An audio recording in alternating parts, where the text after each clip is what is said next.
So if I'm pulling you out of that, I must let you realize that you have an assignment.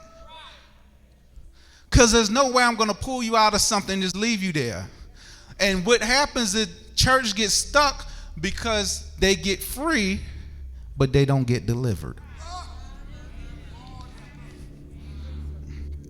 Let's think about this. Let's think about this. This is an old analogy that the Pastor Cheryl and I use. You can have a dog tied to a chain, right? And the dog is tied to the chain for years, backyard. So what you do one day is you break the chain, but the dog won't go nowhere. Now the dog is free, but the dog is not delivered. Now you see the difference? God will use a prophet to free you from some stuff and speak to you and tell you that you're free from it, but the part is the deliverance. And the deliverance comes with conditions. And we don't follow the conditions, so we never get delivered. So we're free, but we're not delivered from it because we're stuck because we didn't follow the conditions. So what happens in the word is the people decide that they want to get free from this, and they start throwing away all their witchcraft books and everything and start a bonfire. And it's so amazing because just because the kingdom was preached, all kind of different kind of wickedness started coming up out the city.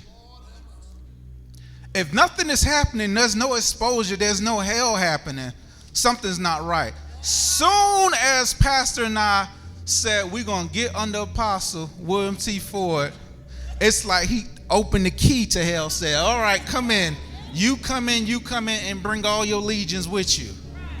And Pastor and I were fighting left and right. I believe we hit each other a few times. I'm talking to myself. Because the hell is so strong, because they already knew he is connected to somebody else that understands kingdom. So since he's connected to another person, I gotta stop him now. It's like what Herod was doing. Trying to get to you now. The enemy been trying to get to you for a long time.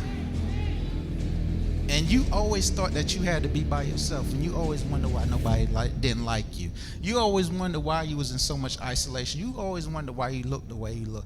You always wonder why people call you ugly when they really didn't want to call you ugly. They seen something in you, but they didn't want to tell you. You wonder why people don't like you, but they really like you, and they don't want you to know that they like you, so they stay mad at you. Because as long as they mad at you, you think that you're doing something wrong, so you try to fix yourself and shift yourself to fit in with the world system. But the thing is, you're not made to be fit in. You're supposed to stand out to start with, because Revelation 1:6 says I'm a kingdom of priests. So I'm supposed to be standing out anyway.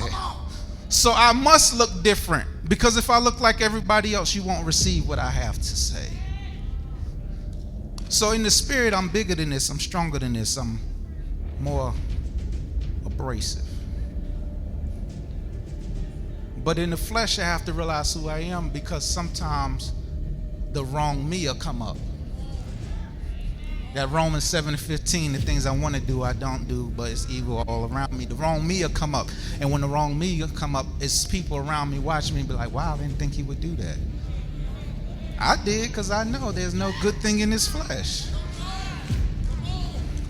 Catch me in the spirit, please.